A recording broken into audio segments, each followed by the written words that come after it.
Not everyone. So what I want to touch on is actually price points and availability of high ticket deals on Upwork. Now, just to preface this, and again, it's not to brag, but I've signed a $1 billion client of Upwork in the past. For most people, higher ticket would be 2K plus deals. Let's check out the first job on the page. So it says an estimated budget of $5.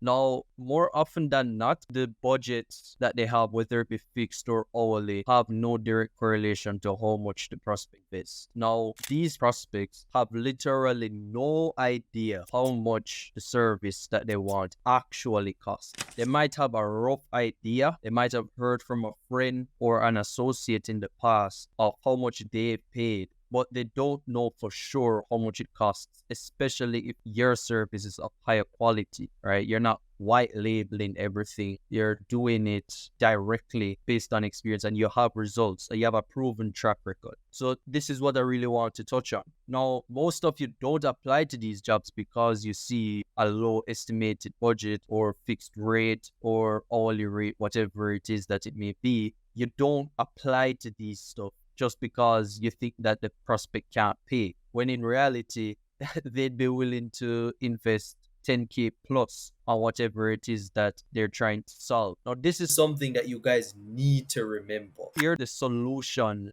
to the prospect's issue. They have the problem. You have the solution to the problem. So that's the frame that you should be operating. They know that it's going to cost them, at least most of them. I'm not saying that there aren't liars. So you do have those people who really just want to lowball the price because they want some cheap VA from a third world country. And that's not to take a lick out of any persons from a third world country. I'm from a third world country. I am from Jamaica. So it isn't meant to disrespect you guys if you're also from a third world country. It's just the reality. They expect high quality work from us with little to no real compensation. They can essentially pay us what they deem to be sufficient because we don't use the US dollar. And we don't earn in the US dollar here or in the third world country. So I'm saying that to say this is what's expected of, a good amount of people. As I said, 80% actually don't know, 20% they basically want to get as cheap as possible for their labor. You definitely have those types of people. But what I'm trying to really convey to you guys is that you shouldn't assume that a client or prospect isn't able to pay for something just because of an arbitrary number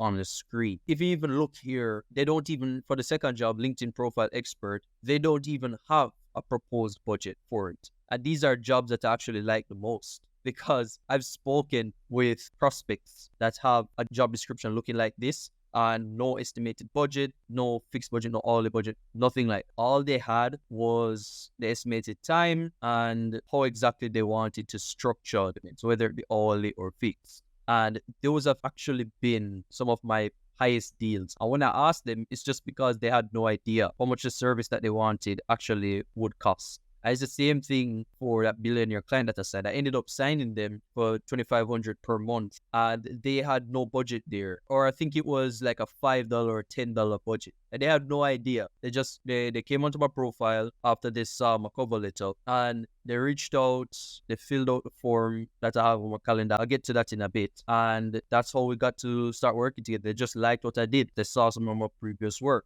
And for those of you who don't have any prior results, I've detailed exactly how you'd be able to do this for free. So go check out my other giveaways if you haven't already yet. Probably release it if you DM me. So let's get to another form of vetting them, and that's through your calendar. Now, this is a common misconception. Only agencies should have a calendar software. This should not be.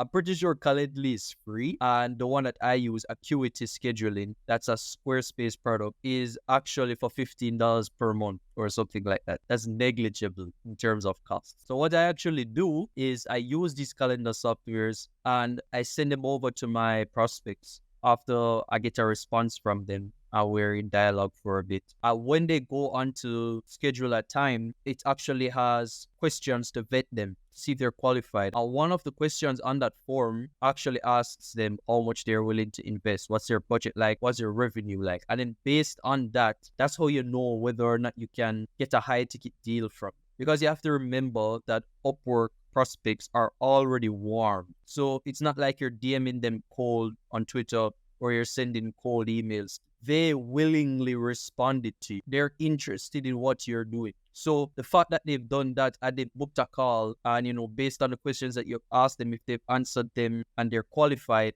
then it only depends on how good your closing skills are. They've gone through this entire funnel that Upwork has pretty much built out for you. They're a warm prospect. They want your service. They just want to learn more about it, and it's for you. It's your job to convince them based on your closing skill, right? So guys, take this advice. Get that calendar software, and if you're going to write these questions, you have to at least ask them how much they're making. So what I ask them typically looks like this. Now, it all depends on what your service is, but for the most part, you can use this literally exact framework in order to vet your clients or vet your prospects. It's that simple. So guys, don't overcomplicate the process. You can sign these incredibly high-ticket clients from up, but you can't look just at your estimated budget, whether it's fixed price, hourly, whatever it is. You can't just look at that. You need to be able to discern. And this is something that you'll only get better with